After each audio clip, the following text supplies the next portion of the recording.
Getting diagnosed with ADHD as an adult. It's a journey.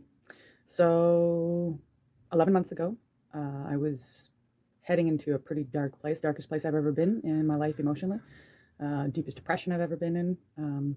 Generally a pretty positive, glass half full kind of girl. But last winter was brutal. I was brutal for a lot of people, fall of 2021, still in the midst of the pandemic.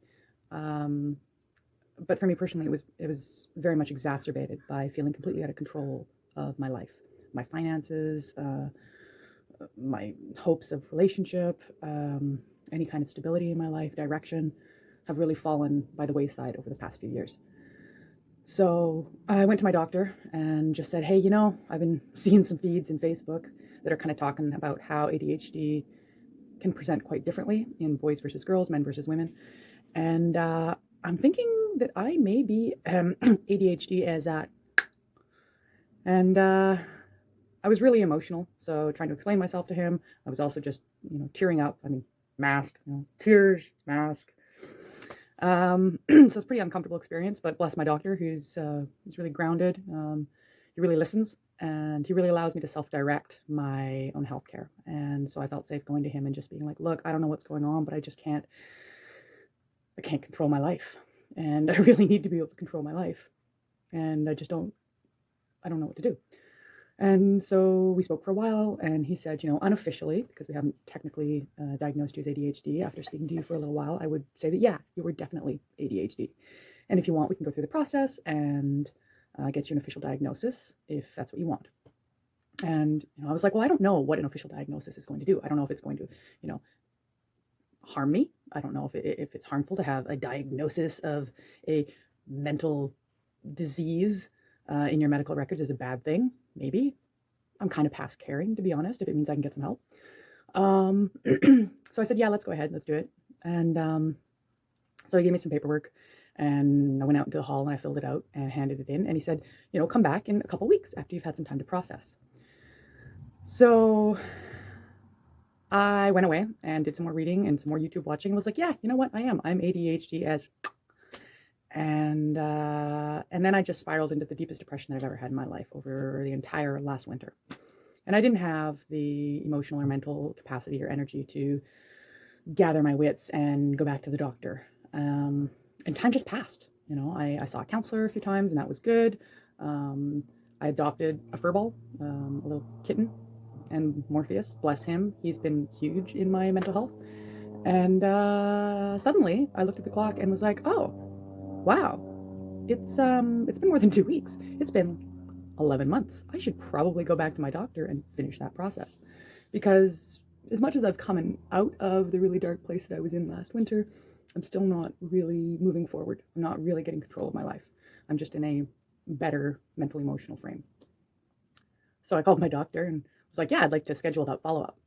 And I walk in the door and, oh, hey. He's like, oh, hi, how you doing? So why are we here? It's like, oh, well, I just figured I should, do that 2-week follow-up 11 months later.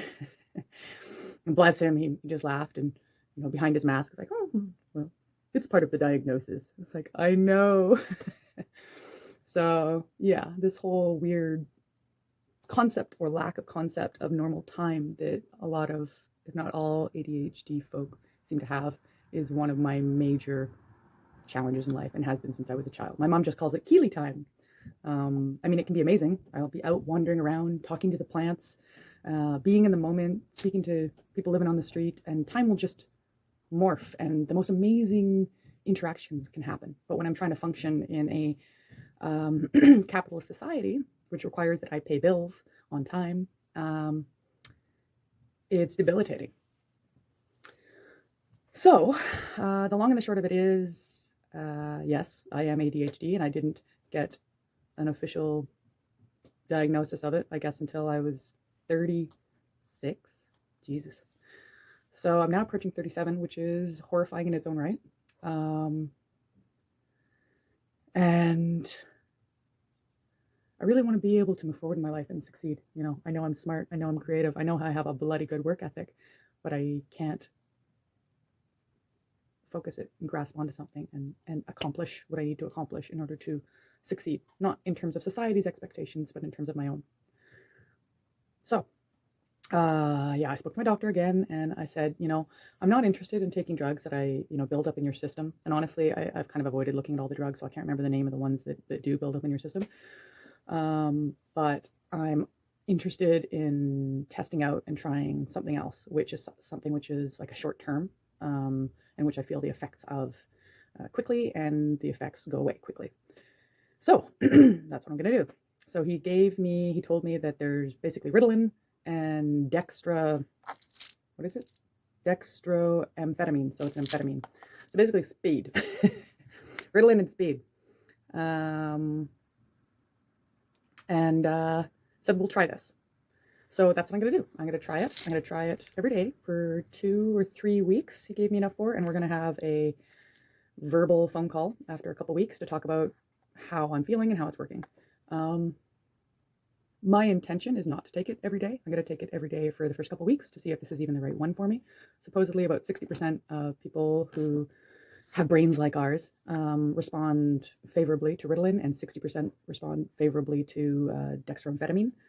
And, there's a little bit of a Venn diagram crossover between those two. And then there's always some that don't respond to any as well. So I definitely have my own anxieties and judgments about, I don't even know if it's judgments, just anxieties around using pharmaceuticals. I'm a tree-hugging hippie plant witch, but I need some serious help right now. I have 7 years of taxes that I'm in the middle of trying to tackle. I'm way behind in bills, deeply in debt. Yeah, I got some shit I need to sort out. So the thing about this is the one I have is a sort of controlled release. So in theory, I take it in the morning, and about half an hour I feel the effects, and it should last 5 to 6 hours.